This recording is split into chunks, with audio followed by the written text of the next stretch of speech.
Good morning everyone. आज हम money वाले चैप्टर का नेक्स्ट टॉपिक स्टार्ट करने जा रहे हैं, that is the concept of standard money. Okay, standard money के बारे में पढ़ेंगे और मनी के जो मेन फंक्शंस हैं और नोट इशूइंग या मनी इशूइंग करने की जो प्रोसेस है हमारे यहाँ पे, वो सारा कुछ आज हम स्टडी करेंगे। तो आज फर्स्टली हम पढ़ते हैं स्टैंडर्ड मनी।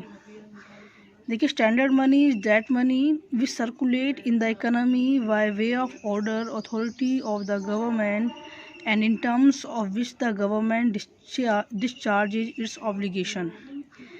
स्टैंडर्ड मनी को हम मानक मुद्रा भी कहते हैं और प्रमाणिक मुद्रा भी कहा जाता है।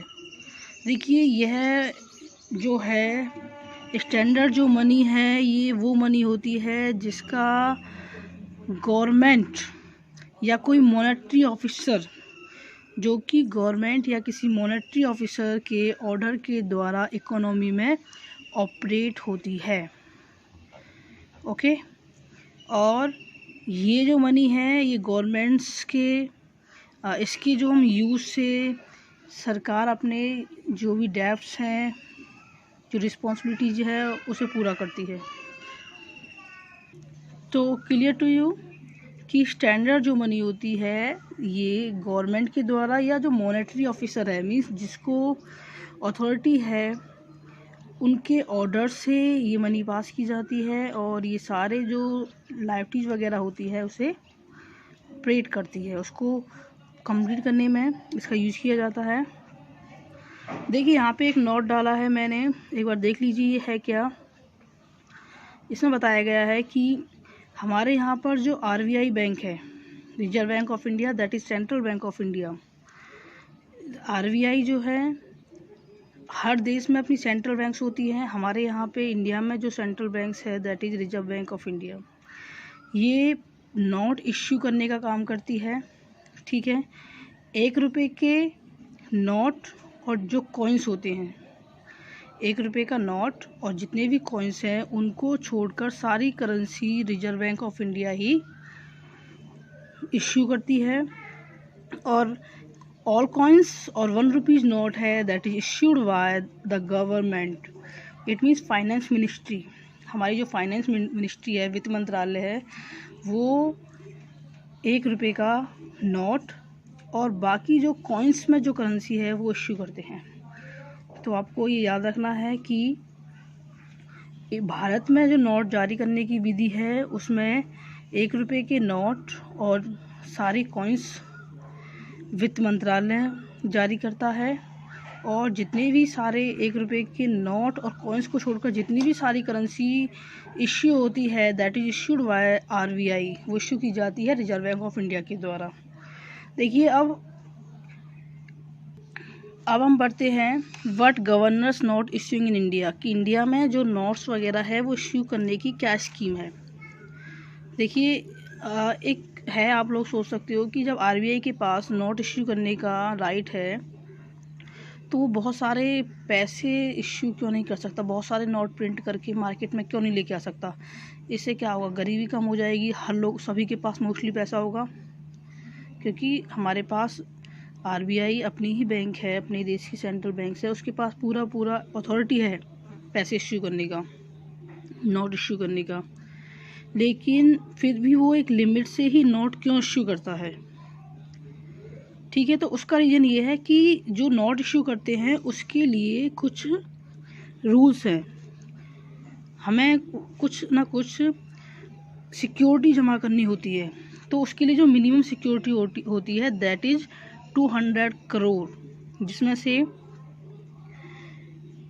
115 करोड़ और 85 करोड़ इस तरह से हम रखा जाता है, जिनमें से गोल्ड होता है। देखिए, नोट इश्यूइंग का, एक बार नोट इश्यूइंग में जो है सेंट्रल बैंक्स को जब भी नोट इश्यू करना होता है तो वो 200 करोड़ की सिक्योरिटी देता है, जिनमें से गोल्ड होता है सिक्योरिटी के रूप में, और साथ में फॉरेन करेंसी होती है, विदेशी मुद्रा होती है। तो पढ़ लेते हैं हम इसको। Note issuing in India is govern by minimum reserve system.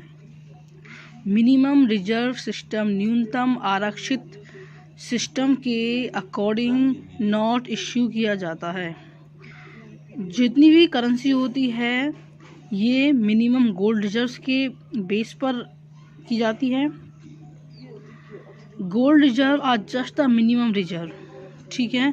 ₹115 crore, 115 crore का सोना और 85 करोड़ के फॉरेन करेंसी हमें जमा करानी पड़ती है। नोट इश्यू करने के लिए अथॉरिटी जो है उसके लिए हमें मिनिमम रिजर्व सिस्टम को फॉलो करना होता है, जिसके लिए 115 करोड़ रुपए का सोना और 85 करोड़ रुपए की फॉरेन करेंसी देनी पड़ती है सिक्योरिटी के लिए।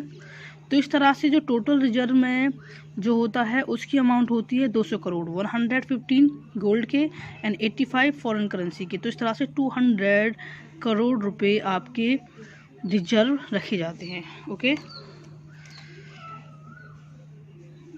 अब आता है हमारा पॉइंट सप्लाई ऑफ मनी, ठीक है, कि मनी जो है, मुद्रा जो है, उसकी पूर्ति कैसे की जाती है। Money supply is the total stock of money that is in circulation in an economy on an specific day. Means एक विशेष डे पर एक इकोनॉमी में जितनी भी मुद्रा की मात्रा अवेलेबल है, that is the supply of money, ठीक है। जब भी मुद्रा का अनुमान लगाया जाता है तो ये देखा जाता है कि मान लो एक पर्टिकुलर डे पे आप ये डिसाइड कर रहे हो, तो उस डे टोटल इकोनॉमी में, जो हमारी इकोनॉमी है, वहाँ पर जितना भी पैसा प्रेजेंट है, चाहे वो लोगों की डिमांड डिपॉजिट्स के रूप में हो, ठीक है, या किसी भी फॉर्म में हो। ओके, अब आता है next point, measurement of money supply, कि मनी जो सप्लाई है उसको हम कैसे मेजर करते हैं। हमें कैसे पता चलेगा भाई कि हमारे पास जो मनी सप्लाई है कितनी है, कैसे आईडी लगाएंगे हम। तो उसके लिए हमारे पास 4 अल्टरनेटिव मेजर्स हैं, 4 तरीके हैं जिससे हम ये कंफर्म कर सकते हैं। तो उन्हें हम M1, M2, M3, M4, ठीक है, 4 तरीके से हमने किया है। अब हम इनको थोड़ा डीपली स्टडी करेंगे, सो गेट रेडी, ठीक है। तो उन्हें हम M1, M2, M3 और M4 4 मेथड्स हैं जिनसे हम ये कैलकुलेट करेंगे। तो फर्स्टली आता है हमारा M1। M1 की जब हम कैलकुलेशन करेंगे तो उसमें हम ऐड करेंगे C plus DD plus OD। C का मतलब होता है कि जो भी करेंसी, चाहे वो कॉइन्स के रूप में है, चाहे वो नोट्स के रूप में है, ठीक है, पब्लिक के पास जो भी पैसा है, चाहे वो करेंसी जो है वो कॉइन्स के रूप में हो, चाहे वो पेपर नोट्स के रूप में हो, ठीक है। तो M1 में क्या क्या आएगा, C means currency, currency that is currency जो कि नोट्स और कॉइन्स के फॉर्म में पीपल्स के पास है। सेकंड है DD, DD means demand deposit, जो पैसा हमारा बैंक में जमा है जिसे हम विड्रॉ कर सकते हैं। Okay, that is DD। And OD means other deposit. Other deposit में आपको याद रखना है कि डिपॉजिट्स हमारे पास कई तरह की होती हैं। अदर डिपॉजिट्स में क्या क्या आएगा, तो देखो, अदर डिपॉजिट्स में आएगा DD विद RBI या public finance institutions like IDBI। जो RBI में पब्लिक की जो फाइनेंस, RBI जो है आपकी रिजर्व बैंक ऑफ इंडिया है, ठीक है, जो कि पब्लिक फाइनेंस इंस्टीट्यूशंस वगैरह हैं जैसे कि IDBI हैं, इनमें लोगों की जो भी डिमांड डिपॉजिट्स है। सेकंड, DD विद RBI या फॉरेन सेंटर बैंक्स, जो हमारे पास फॉरेन सेंटर बैंक्स हैं उनमें डिमांड डिपॉजिट्स। ओके, सेकंड वाला रिपीट हो गया है 2 टाइम्स। और DD of international financial institutions, IMF and world bank. World bank और IMF में जो भी डिमांड डिपॉजिट्स है वो। एक बार इसको शॉर्टली हम एक बार और कर लेते हैं, देखिए, ठीक है। तो M1 में आएगा करेंसी, जनता के पास जो करेंसी है, DD बैंकों की जो मांग जमाएँ हैं, और OD other banks, other deposits, reserve bank के पास जो अन्य जमाएँ हैं, ठीक है। तो ये तीनों रिजर्व बैंक की जमाएँ तो थी, ठीक है। और देखो, और लिखा हुआ है M1 currency with public, demand deposit with banking system, जिसमें आपका बैंकिंग सिस्टम में आपके करंट और सेविंग अकाउंट्स में जो है दोनों, और अदर डिपॉजिट विद RBI। ठीक है, जनता के पास करेंसी, बैंकों की मांग जमाएं और रिजर्व बैंक के पास अन्य जमा। अब आता है M2। M2 के लिए M1 यानी जो हमने M1 कैलकुलेट किया है, M1 की वो तीनों चीज़ें C, DD और OD plus saving of post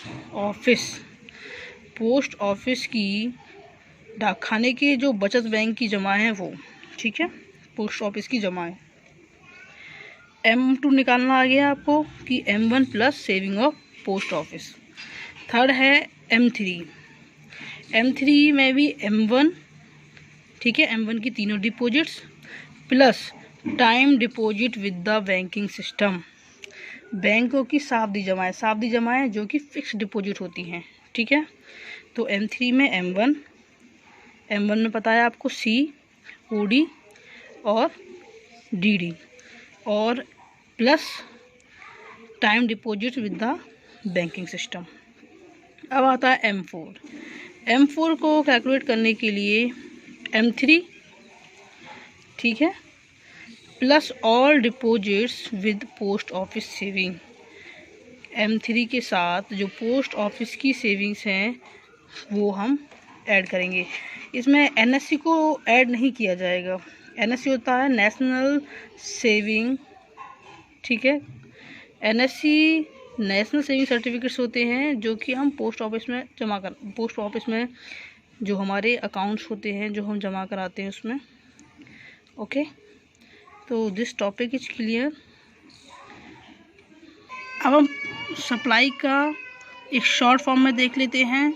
देखिए, सप्लाई में M1, M2, M3, M4 हैं। M1 में currency with public, demand deposits with the bank और other deposit with RBI। Okay, currency with public, number 2 demand deposit with bank, number 3 other deposits with RBI। M2 में आता है M1, ठीक है, M1 की तीनों चीज़ें, साथ में deposit with post office saving bank account. Third है M3 में M1 और टाइम डिपॉजिट्स विद बैंक, और M4 में M3 और पोस्ट ऑफिस की टोटल सेविंग जिसमें हम NSC नेशनल सेविंग सर्टिफिकेट को ऐड नहीं करते हैं। अब कुछ पॉइंट्स रहते हैं, दैट इज एक आता है आपका नैरो मनी, ठीक है, जिसको हम कहते हैं संकुचित मुद्रा। क्या होती है संकुचित मुद्रा? देखो, नाम से पता चलता संकुचित, जो कि सिकुड़ी हुई हो, ठीक है, मीन्स ज़्यादा ना कर पाएगी। तो money in forms that can be use as a medium of exchange, generally notes, coins and certain balance held by banks. Narrow money होती है वो पैसा जो कि एक्सचेंज के माध्यम के रूप में काम करे, जो विनिमय के माध्यम के रूप में काम करे, जैसे कि नोट्स हैं, कॉइन्स हैं और बैंक में बैलेंस जो हैं। अब आता है ब्रॉड मनी, व्यापक। ब्रॉड मीन्स व्यापक, पता चलता है नाम से ही। Money in any form including bank और other deposits as well as notes and coins, कि मनी वो चाहे किसी भी फॉर्म में हो, ठीक है, और बैंक्स में आपकी जितनी भी डिपॉजिट्स हैं, अदर्स जो भी डिपॉजिट्स हैं, वो आपकी ब्रॉड मनी होती है। अब आता है हु सप्लाइज मनी, मुद्रा की पूर्ति कौन करता है?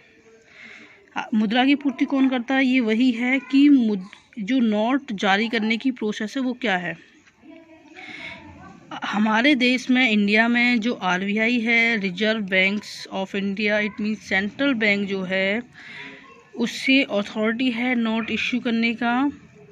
1 रुपये के नोट और कॉइन्स को छोड़कर जो भी पैसा इश्यू किया जाता है वो आपका RBI इश्यू करता है, और 1 रुपये का नोट और कॉइन्स में जो करेंसी है वो finance, ministry of finance issue करती है। प्रोड्यूसर्स ऑफ मनी, मनी के जो उत्पादक हैं कौन हैं?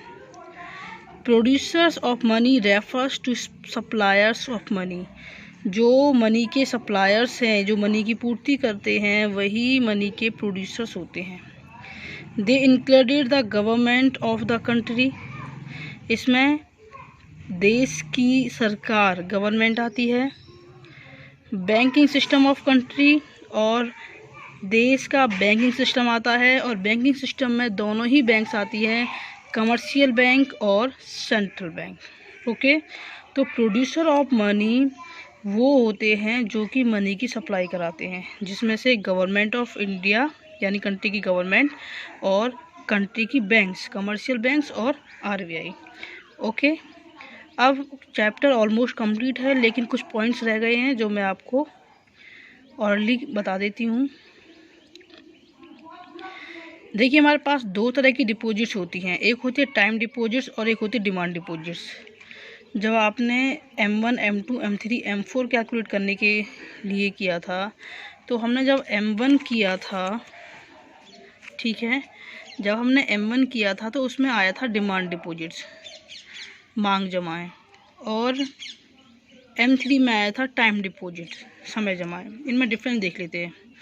समय जमा एक निश्चित अवधि के लिए होती है, ठीक है, टाइम से पता चलता टाइम है तो एक निश्चित टाइम के लिए होंगी, ठीक है। और जो डिमांड डिपॉजिट्स जो होती हैं उनका कोई टाइम पीरियड नहीं होता है।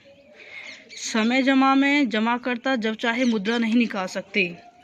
टाइम डिपॉजिट में जो पैसे डिपॉजिट करने वाले होते हैं वो जब चाहें तब पैसे नहीं निकाल सकते, और डिमांड डिपॉजिट्स में वो तब जब चाहें तब पैसे निकाल सकते हैं।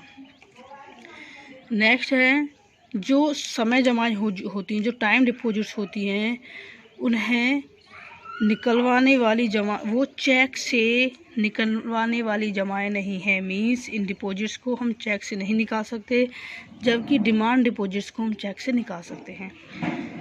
तो टाइम डिपॉजिट और डिमांड डिपॉजिट्स में हमने 3 डिफरेंसेस पढ़े थे कि टाइम डिपॉजिट्स एक पर्टिकुलर टाइम के लिए होती है और डिमांड डिपॉजिट का कोई पर्टिकुलर टाइम नहीं होता। नंबर 2, टाइम डिपॉजिट्स होती हैं उन्हें हम जब चाहे तब नहीं निकलवा सकते, डिमांड डिपॉजिट्स को हम जब चाहे तब निकलवा सकते हैं। नंबर 3, टाइम डिपॉजिट्स को हम चेक के थ्रू नहीं निकाल सकते, डिमांड डिपॉजिट्स को हम चेक के थ्रू निकाल सकते हैं। गेटिंग? देखिए, एक पॉइंट आता है सीमित विधिग्राह मुद्रा, ठीक है। सीमित विधिग्राह मुद्रा क्या होती है? यह वह मुद्रा होती है जिसे एक निर्दिष्ट सीमा तक ग्रहण किया जा सकता है, मतलब इसको रिसीव करने तक की एक लिमिट्स होती है। जैसे कि भारत में 50 पैसे और 1 रुपये का सिक्का, ठीक है। हम लोग अगर कोई बड़ी पेमेंट करना चाहते हैं, लाखों में, करोड़ों में या कई हज़ारों में, तो अगर हम कॉइन्स और सिक्कों में देना चाहें तो हम सारे पैसे कॉइन्स और सिक्कों में नहीं दे सकते। कॉइन्स देने की एक लिमिट होती है और इसी को सीमित विधिग्राह मुद्रा कहा जाता है। एक आता है क्रेडिट कार्ड, आपने सुना होगा बहुत, क्रेडिट कार्ड। क्रेडिट कार्ड क्या है? क्रेडिट कार्ड ग्राहकों को यह अधिकार देता है कि वे वस्तुएं और सेवाएं, जो हमारे वस्तु और सेवा प्रतिष्ठान जो हैं, उनसे एक सीमा तक बिना पैसा पे किए, बिना नगद धनराशि दिए वस्तुएं या सेवाएं खरीद सकते हैं, ठीक है, क्लियर। और मैं देखती हूँ इसमें कुछ रहता है तो वो मैं आपको कराती हूँ। एक क्वेश्चन कर लेते हैं हम, जो मॉनेटरी सिस्टम है हमारे यहाँ पे और जो बार्टर सिस्टम था, इन दोनों में क्या डिफरेंस है। देखिए, आपको अगर बार्टर सिस्टम और मॉनेटरी सिस्टम का मीनिंग पता है तो आप इजीली इनको कर सकते हैं। वस्तु विनिमय प्रणाली में वस्तुओं के क्रय विक्रय जो किया जाता था उसके बदले में वस्तु ही दी जाती थी, जबकि मॉनेटरी सिस्टम में वस्तुओं के क्रय विक्रय करने के लिए हमें मुद्रा देनी पड़ती है, ठीक है। जो हमारा बार्टर सिस्टम था वहाँ पर धन का स्टोर करना बहुत डिफ़िकल्ट था, लेकिन मॉनेटरी सिस्टम में हम इजीली धन का स्टोर कर सकते हैं, ठीक है। या उसकी ड्रॉबैक से भी कर सकते हैं। एक क्वेश्चन आता है, मुद्रा की सट्टा मांग और ब्याज की दर में विलोम संबंध क्यों है, मीन्स अपोजिट रिलेशन क्यों है। मुद्रा की जो सट्टा मांग है और जो ब्याज की दर है, रेट ऑफ इंटरेस्ट है, उनमें डिफरेंस है, अपोजिट रिलेशन है, क्यों। देखिए, सट्टा उद्देश्य के लिए जो मुद्रा ब्याज पर, मुद्रा जो होती है वो ब्याज की दर पर डिपेंड करती है कि इंटरेस्ट रेट क्या है। अगर ब्याज की दर कम है, रेट ऑफ इंटरेस्ट कम है, तो पैसा सट्टा के लिए अधिक लिया जाएगा, और ब्याज की रेट ज़्यादा है तो सट्टा के लिए नगद की जो मांग होगी वो कम होगी। ठीक है। एक क्वेश्चन आता है, तरलता पास या बंद क्या है? जब बाजार में ब्याज की दर इतनी कम हो जाए कि लोग नगद उधार देने की बजाय नगद अपने पास रखना पसंद करते हैं, तब उस अवस्था को कहते हैं तरलता पास। ठीक है। तो तरलता पास वो सिचुएशन होती है जब बाज़ार में रेट ऑफ इंटरेस्ट बहुत ज़्यादा कम हो जाती है और लोग ब्याज पर पैसा नहीं देते, वो अपने पैसे को अपने पास रखना पसंद करते हैं। इसे हम बंद भी कहते हैं। और ये हमारा चैप्टर भी कंप्लीट हो गया है। Okay, so complete the topic.